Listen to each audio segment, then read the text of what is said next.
Coming up today on The Story. My parents came back from India and they actually ended up in New Zealand. So I went across there and visited them, and I ended up working as a barman in a pub in Ohalpo. And again, a godless life. And I remember Mum and Dad telling me later, but they came visiting me when I was at the pub. And after that, they drove up the road and in tears they wept and prayed that God would turn my life around. The Story. G'day, I'm Jimmy Colefax. Welcome to The Story. Well, Keith Glasgow is the author of the book Exit, Turning from Following Christ. He wrote the book because of his concern for the number of people he knows who have turned away from following Jesus. Also, he can relate a bit because in his younger years, he walked away from following the Lord for a while himself. Today, we'll hear Keith's life journey and how the Lord has been working in his life and has given him a heart for those considering exiting their faith. Keith Glasgow is chatting with Eric Scatterbo in our Melbourne studios. Keith Glasgow, welcome to the program. Thank you, Eric. Great to be here. Glad to have you with us. And so you have a long life journey doing many things, as we'll hear today. But recently, you have a heart for those who are considering exiting their faith. Is that right? That is correct, yes. Been involved in many people's lives over the years and seen different ones turning away. And it's really come to a point recently when it motivated me to write a book about it. Okay, well, we'll get to that toward the end of our conversation. But first, Let's find out, where did it all begin? Where were you born and raised? I was born in England, believe it or not. I say that because my parents are Australian, right back to the Third Fleet that came out in the late 1700s. Oh, wow. Yeah. You can trace it that far back? Yeah. Okay. One branch of our family. Uh-huh. So why were they in England? My father always moved around, did things everywhere, and he went to England for a few years and came back, and I was born there, yeah. So. Oh, okay, just a little... Yeah. So you have no British memories or anything? No. My first memories are in Queensland, Bow Desert, where they settled for a bit. Anyway, my parents were very committed to Christ all through their lives and very involved in mission. And I was brought up, obviously, with a very strong input of the Bible and of going to church and so on, so that my faith, it came to a point in, I think it was about 8 years of age, and I was sitting in Anala Gospel Chapel in Queensland in Brisbane, and Ed Bentley, who has since moved down, the late Ed Bentley, was preaching on the second coming of Christ, and I was really taken by it that the Lord would return and maybe I would be left behind because I wasn't sure that I'd put my faith in Christ. So I woke up in the middle of the night just after that preaching, probably that very night maybe, I don't know. It was very soon after. And I thought, everything's quiet. I wonder if Mum and Dad and the family have gone and I've been left behind. Oh, really? Yeah.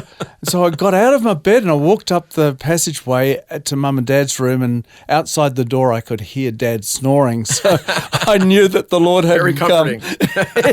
But the next day I was sitting on the swing down underneath the house, and I said to Mum, she was down there, I said, Mum, I want to ask Jesus to be my saviour. And that's when I trusted the Lord.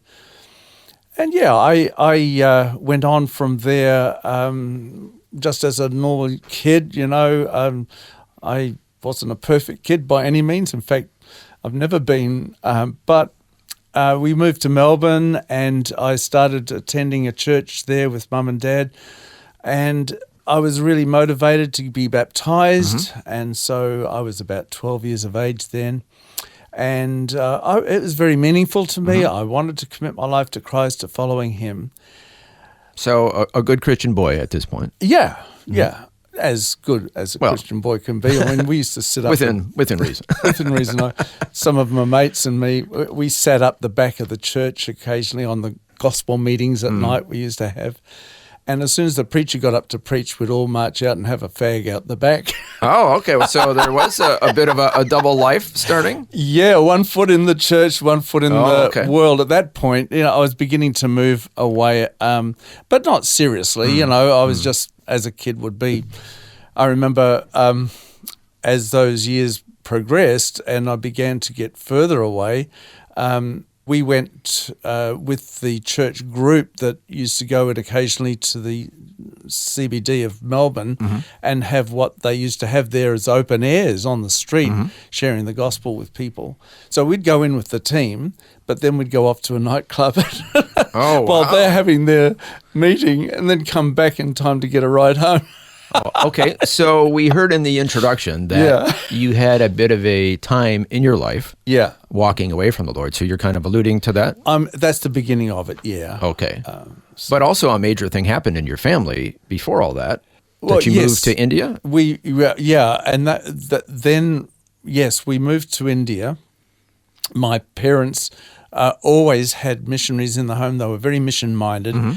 And so then one of those missionaries said, well, why don't you teach in a school for missionary kids in India? So Mum and Dad decided to do that, and we all went to India. And while I was there, I was my typical self. I was still walking as a Christian in some ways, but again, I began to get further away from the Lord in again, my choice of friends in the school What was kind of going on inside of you? How did you rationalize it?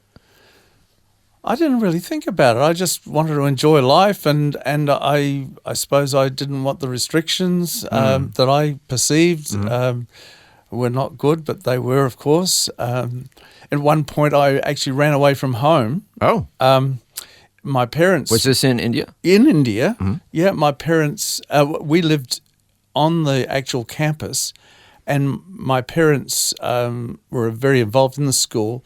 And so I thought, no, I want out of here. I want to go to Bangalore. That was the place to go, apparently. And so I sold my Australian bike that we'd taken over. What age were you about at this point? Oh, I was 15. Okay. Yeah.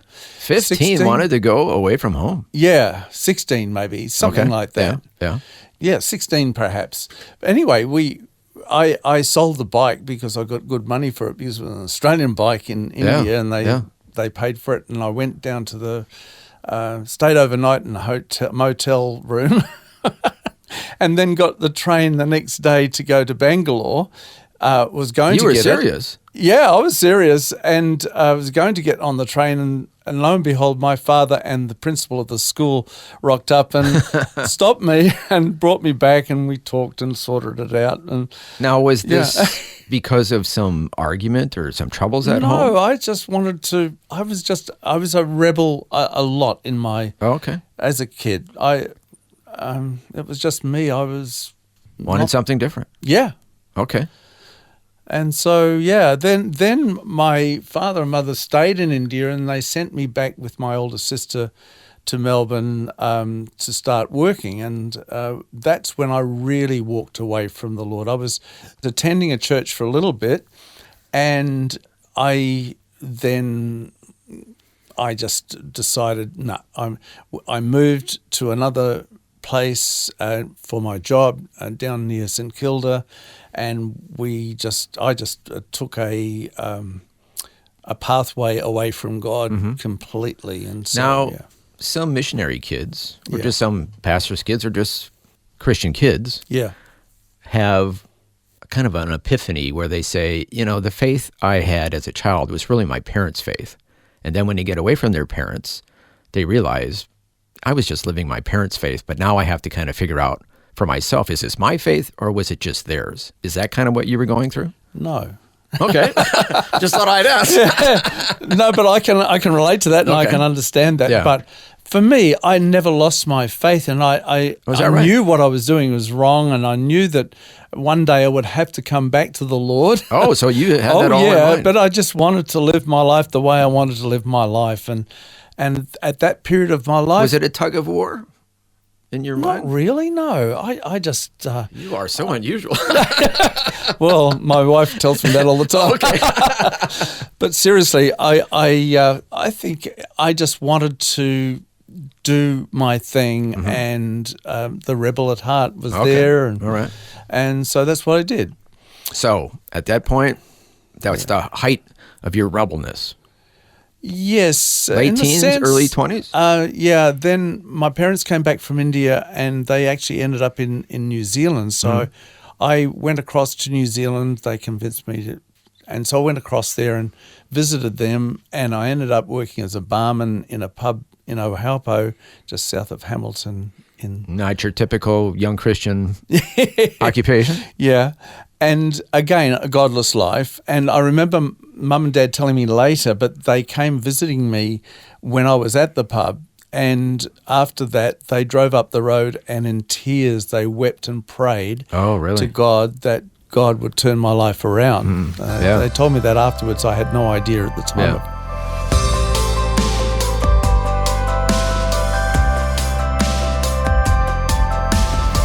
You're listening to The Story. Today, Eric Scatterbo is chatting with Keith Glasgow, who's the author of the book Exit, Turning from Following Christ, which he wrote because of his concern for the number of people he knows who have turned away from following Jesus. As we're hearing, in Keith's younger years, he also had a time when he walked away from following the Lord for a while himself. Next, we'll hear how Keith eventually returns to God and develops a heart for those considering exiting their faith. All that and more is coming up when we return. The Story.